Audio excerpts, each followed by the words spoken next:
were ebe gị mara be onye ọzọ. Echechala ihe pịachie sị na ọ bụ etu a ka ọ dị. Ihe ahụ ị na-eche na ọ dị ojii nwere ike ọ bụrụ ọcha ka ọ dị.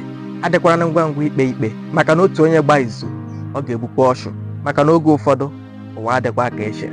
Ntị adịkwa ka a na-aba afọ ọhụrụ, oke anọ n'ala wee na-achọ ka ọ bụsị ndị enyi ya nọ na Facebook, ndị na-anaghị alaiki peji ya, ndị na-anaghị akọmentị, ndị na-anaghị asị ya hai, ka ọ ga-agba bụrụ ise ka frens ya dị ya mara. Ka ọ nọ na-ewepụ na-aga, o wee hụ otu enyi ya nwoke mgbe o mepere Facebook ọhụrụ, ha na-abụ na atọ, o tinye foto onye a ga-akọmentị rere, o dee ihe ma ọ laiki ọ kọmentị ya. Oge ụfọdụ ha chaatị ya, mana ha magatara wee mgbe o ruru ọ kwụsị, ọ naghịzi alaiki, ọ naghịzi akọmentị, ọ naghịzi echi ya fọdụzi isi ya hai. O wee chọọ ka o wepụ ya, mekata otu obi asị ya letagodi profaịlụ onye a. O wee gbadama na profaịlụ wee lezie ya hụpụ isi agadi mmadụ na-edere ya RIP. O wee bụ na enyi ya nwoke a nwara kemgbe afọ anọ ahụ ọ kwụsịrị, mana ọ maghị.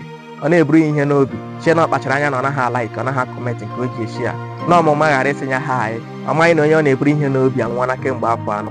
A na-ekwu maka nke ahụ, onye ikpe kpebiri na onye ọbụla kpọrọ ya n'afọ a ka ya ga-akpọ, mana onyi ya ma ka o si wee dịrị ndị ahụ. Were ebe gị mara be m ka ndị mmadụ ka mmadụ dị m.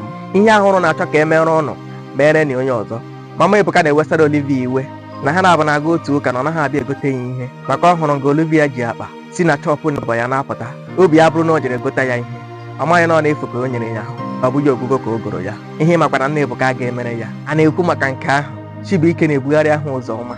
Ọ gara ibi ya ego common 10,000 naira ọ gara ibi na Ụzọma ekweghị enye ya, na o ji ego lele manshọn o wuru. Ọ maghị na Ụzọma biri ego n'ụlọ akụ, ọ naghị ehi ụra abalị na-eche ka o esi wee gaa akwụ ya. Ihe ahụ ị na-enye ya onwe gị, atụkwana anya ya n'aka mmadụ. Onye gị kelee ya n'obi ọcha, olu ọbụla ọha na ịmaghị ma onye ahụ biri ibi wee nye gị, ịmaghị ka o si dịrị onye ahụ. Ọ bụrụkwa na onye ahụ ị na-asị na ọ naghị agabe mmadụ eji ha ahụ, onye ahụ ị na-asị na ọ naghị akpọ gị n'ekwentị, ọ bụkwa na o nwere ihe ọ na-agabiga. O nwekwa onye dutere ibe ya ụwa. Ọ bụghị na ị gaghị akpọ mmadụ, atụ n'anya n'aka mmadụ na ọ ga-akpọ gị. Ka ndị mmadụ ka mmadụ dị m. Ọ na-akpọ ya gị kpọọ ya, ọ bụrụ na ị chọọ hapụ ya onye ọbụla gawara onwe ya. Ejila ya eburu onye ọbụla ihe n'obi, ịmaghị ka o si dịrị onye ahụ, maka ihe ahụ ị na-eche nwere ka ọ bụ ihe onye ahụ na-eche.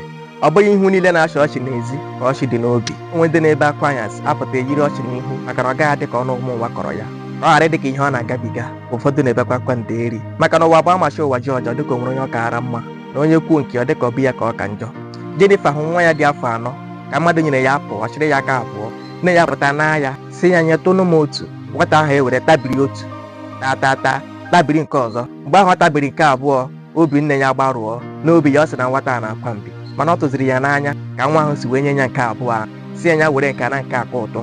Mana n'obi nne ya, o chere mbi ka ọ na-akpara anya na mbụ. O chere ka o gwutacha ha abụọ ọnụ, ka ọ tabicha ha niile tupu o nye ya, mana ọ bụ ihe nwata bụ n'obi. Achịkọta na ofu onye gbuo izu, ọ ga-egbu ọchụ. Echechala pịachie, egbula ka isi welie aka na onye ahụ ị na-ele anya n'ihu si na ọ gbara ajọ, mana gị na ya emekọbe ihe. Ikekwe etu ihu ya dị ma ọ bụ ihe nụrụ na ntị nwere ike ọ bụrụ na ọsọ mmadụ na onweghị nsogbu, kama na ọ bụ n'aka onye iro ya ka ị gara bịa ese ya.